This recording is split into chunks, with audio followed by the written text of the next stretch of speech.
शिवानी नाम की लड़की ने नोएडा से ये इंसिडेंट शेयर किया है। शिवानी बताती हैं 2020 में जब लॉकडाउन खत्म होने के बाद चीज़ें थोड़ी सुधर रही थी। एक रात मैंने अपनी फ्रेंड के साथ मूवी देखने का प्लान बनाया। उस टाइम क्लासेस वगैरह सब ऑनलाइन चल रही थी और घर में बैठे बैठे हमें लगा कि थोड़ा माइंड भी फ्रेश हो जाएगा और घूम फिर के भी आ जाएंगे। घर से भी परमिशन मिल गई थी, बस कहा कि थोड़ा ख्याल रखना और रात को ध्यान से घर आ जाना। ये बात जो मैं आपको बता रही हूँ, ये एक मॉल है और उसके अंदर है मल्टीप्लेक्स। रात 8:30 बजे का शो हमें मिलता है और भीड़ भी ठीक ठाक थी। मूवी स्टार्ट होती है 8:45 के अराउंड और ख़त्म होती है 11 बजे तक। हमने इंटरवल में ही थोड़ा बहुत खा पी लिया था। अब तो बस ये था कि जल्दी से घर पहुंचना है। ये टाइम ऐसा था कि गाड़ियां वगैरह कम ही चल रही थी और रात के इस टाइम तो मॉल की सारी शॉप्स ऑलमोस्ट बंद हो गई।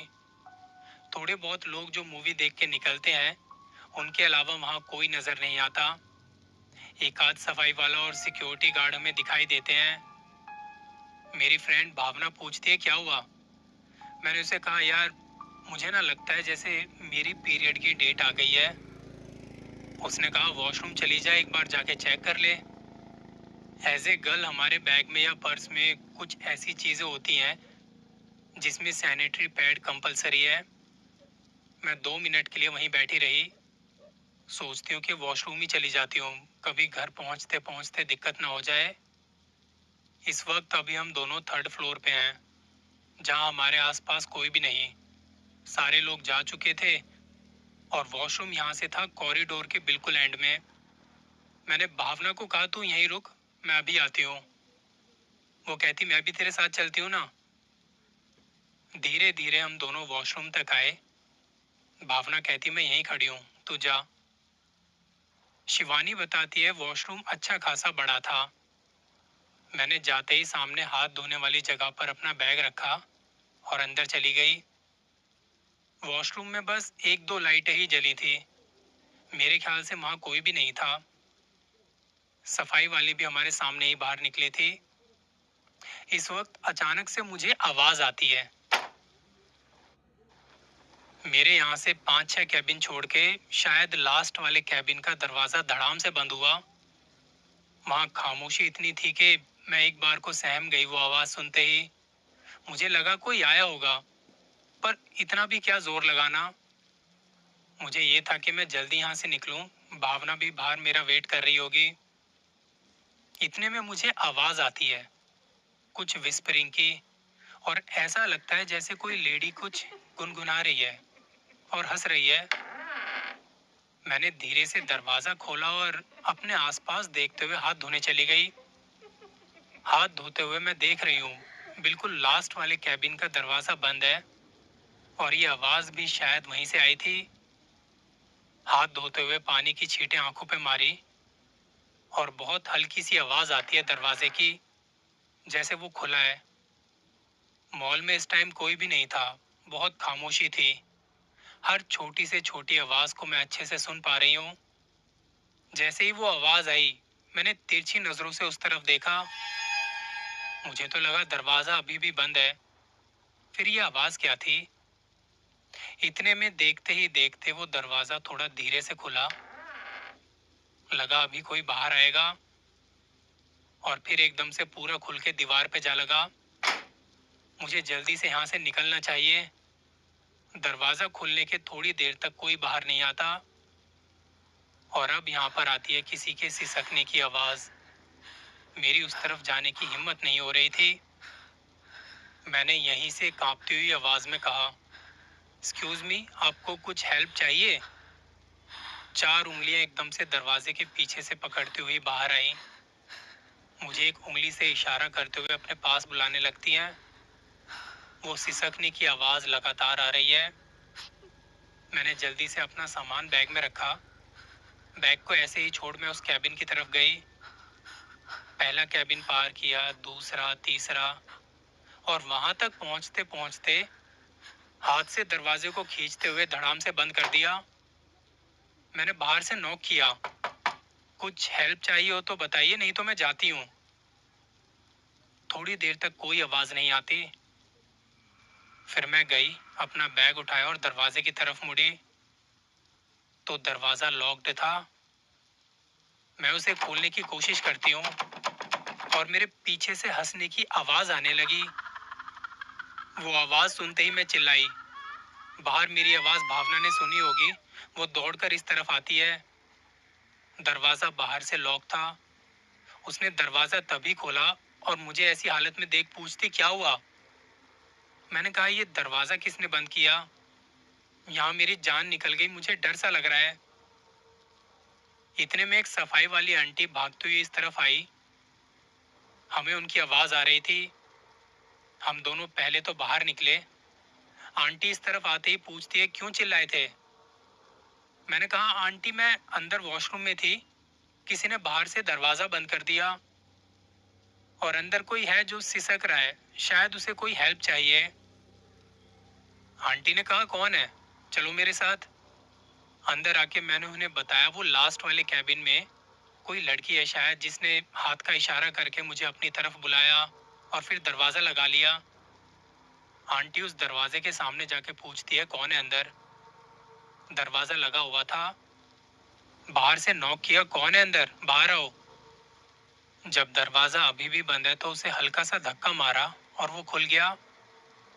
आंटी कहती, यहाँ तो कोई भी नहीं है और बाकी सारे कैबिन के दरवाजे खुले हुए थे।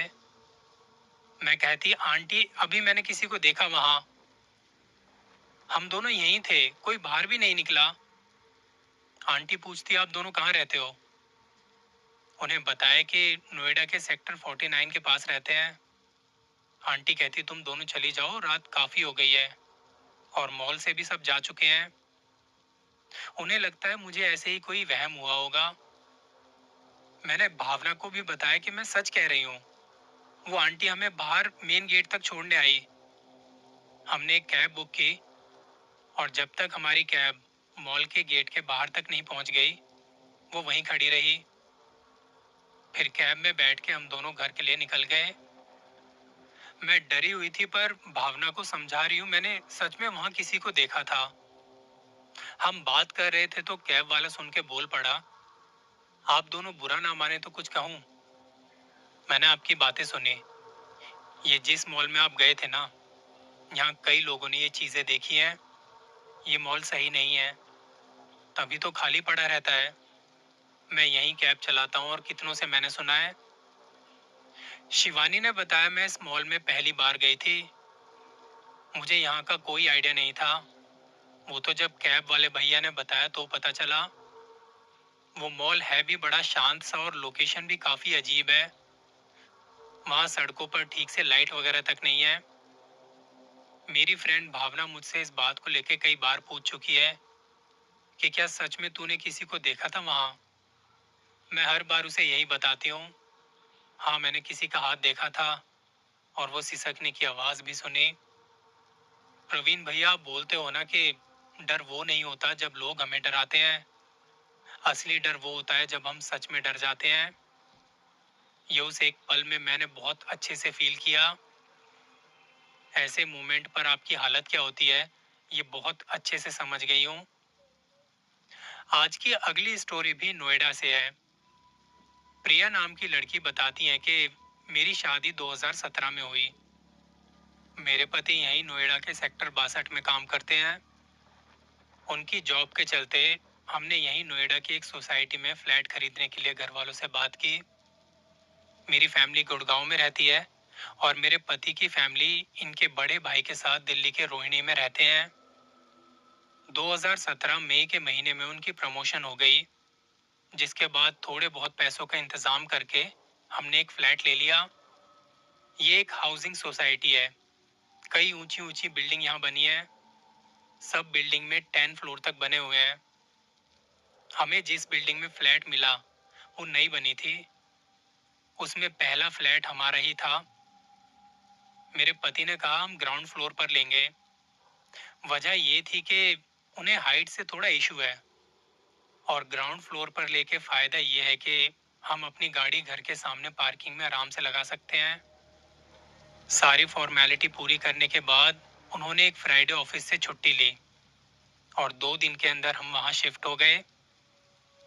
बिल्डर ने हमें बताया था कि अगले 2 महीनों के अंदर यहाँ सारे फ्लैट फुल हो जाएंगे। इस सोसाइटी में जो बिल्डिंगें बनी है उनमें गैप काफी है। हमारी बगल वाली बिल्डिंग लगभग 100 फीट की दूरी पर थी। फ्लैट के सामने पार्किंग में एक पेड़ के नीचे पुरानी गाड़ी थी। आपने देखा होगा पुराने जमाने में ये जो एम्बेसडर गाड़ियां वगैरह होती हैं, उस गाड़ी पर जंग लगा हुआ है, धूल जमी हुई है, जली सी हालत में बिल्कुल कबाड़ गाड़ी थी वो। जब शिफ्ट हुए थे तब तो हमारा उस गाड़ी पर ध्यान नहीं गया, मेरे पति ने भी नहीं देखा। अब हमारी गाड़ी वहीं खड़ी होने लगी तो ध्यान गया उस तरफ। एक दिन बिल्डिंग के सिक्योरिटी गार्ड से पूछा, ये गाड़ी यहाँ क्यों खड़ी है? उसने कहा, पता नहीं, हम तो अभी 2 महीने पहले यहाँ पे आए हैं। हमारी बिल्डिंग में भी कोई था नहीं जिससे पूछते, और नए होने की वजह से हमें यहाँ कोई ठीक से जानता तक नहीं। एक रोज उन्हें ऑफिस से आते आते काफी देर हो गई।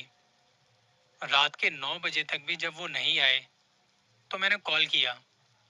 उनका मैसेज आता है, I will call you later. मैंने खाना वगैरह बना लिया था और घर के बाहर थोड़ा टहलने लगी। इस वाले एरिया में कोई भी नहीं था उस टाइम। सामने जो बिल्डिंग है वहां कुछ लोग घूम रहे हैं। थोड़ा टहलने के बाद मैं जाके अपने फ्लैट के बाहर बैठ गई।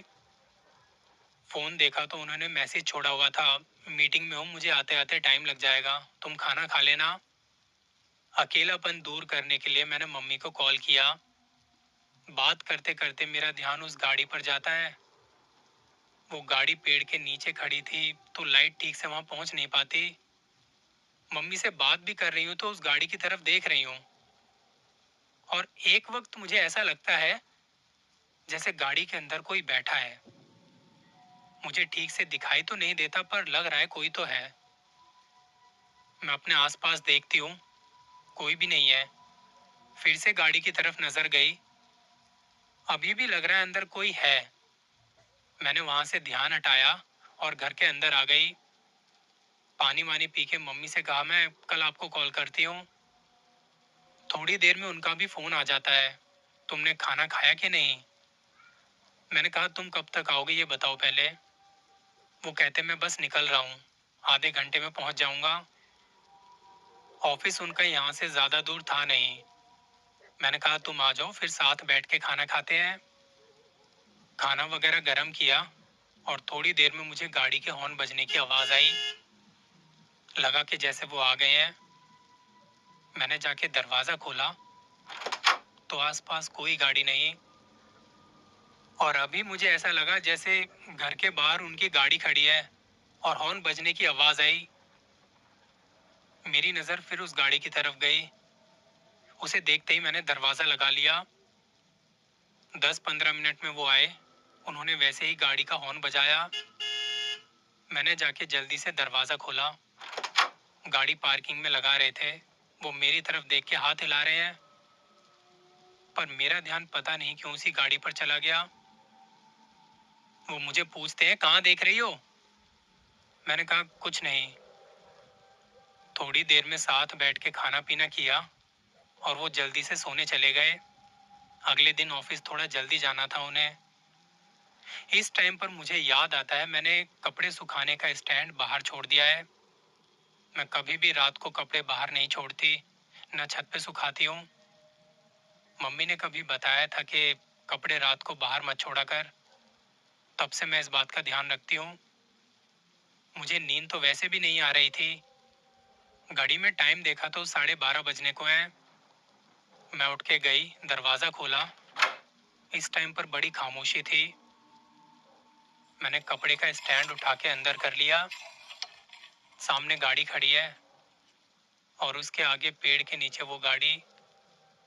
बहुत हल्की सी रोशनी में मुझे ऐसा दिखाई दिया कि उस गाड़ी की छत पर अपने पैर लटकाए कोई औरत बैठी है, जिसका फेस हमारे घर की तरफ था। मैंने जैसे ही ये देखा या जो भी मुझे लगा, मैंने फट से दरवाजा लगा लिया। थोड़ी देर के लिए मैं वहीं दरवाजे के पास खड़ी रही। सोचने लगी शायद मेरे मन का वहम है। पर तभी बहुत हल्की सी आवाज आई, जैसे कोई दबे कदमों से हमारे घर के बाहर घूम रहा है। एक मन था कि दरवाजा खोल के देखूं कौन है, लेकिन डर भी था, अगर मैंने दरवाजा खोला और मुझे कुछ ऐसा वैसा दिखाई दे गया तो क्या करूंगी। मैं जाके बिस्तर पे लेट गई। दिमाग में यही चले जा रहा था। काफी देर बाद मुझे नींद आती है। अगले दिन उन्होंने मुझे उठाया। मेरी तो आंख ही नहीं खुलती।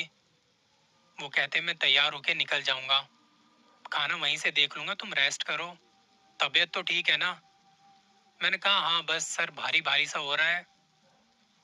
वो कहते सो जाओ और दवाई ले लेना, मैं जब जाऊंगा तुम्हें उठा दूंगा, दरवाजा लगा लेना। इसके बाद मुझे नींद नहीं आती।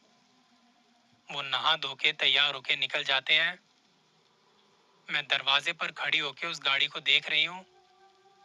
पता नहीं ये गाड़ी यहाँ क्यों खड़ी है, इसे हटाया क्यों नहीं। उनके जाने के बाद मैं बिजी हो गई। घर के कामों में सारा दिन यूं ही निकल जाता है। शाम को उनका फोन आता है कि आज खाना मत बनाना, हम कहीं बाहर चलते हैं। मैं शाम 7 बजे तक रेडी होके उनका इंतजार कर रही हूँ।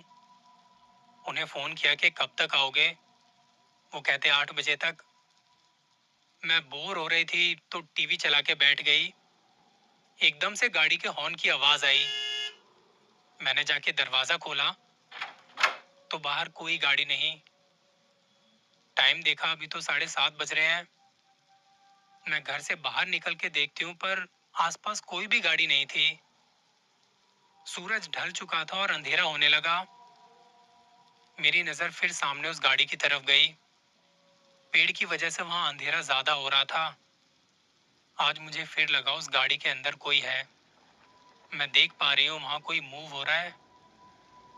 मैंने आके दरवाजा लगा लिया और उन्हें फोन किया। वो कहते बस आ गया, 10 मिनट और। मैंने कहा आओगे तो हॉर्न मत बजाना, मुझे फोन कर लेना, मैं बाहर आ जाऊंगी। 8 बजे से पहले ही वो आ गए। उन्होंने मुझे फोन करके बुलाया। मैंने घर अच्छे से लॉक कर दिया और हम निकल गए। उन्होंने पूछा क्या हुआ, तबीयत ठीक है। मैंने कहा हाँ। तो फिर ऐसे परेशान सी क्यों लग रही हो। मैंने कहा तुमने वो गाड़ी देखी है जो घर के सामने खड़ी है। वो कहते हाँ, क्यों क्या हुआ। हुआ तो कुछ नहीं, मुझे ना उस गाड़ी को देख के बड़ा अजीब सा लगता है। पता नहीं इतनी पुरानी गाड़ी क्यों यहाँ खड़ी है, किसकी है, इसे हटाया क्यों नहीं। वो कहते तुम गाड़ी की छोड़ो, मुझ पे थोड़ा ध्यान दो। मैं उनसे कहना तो चाहती थी जो मुझे फील हुआ, पर लगा कि शायद मेरा वहम भी हो सकता है, इसलिए कुछ नहीं कहती। खाना वगैरह खा के हम देर रात घर आ गए।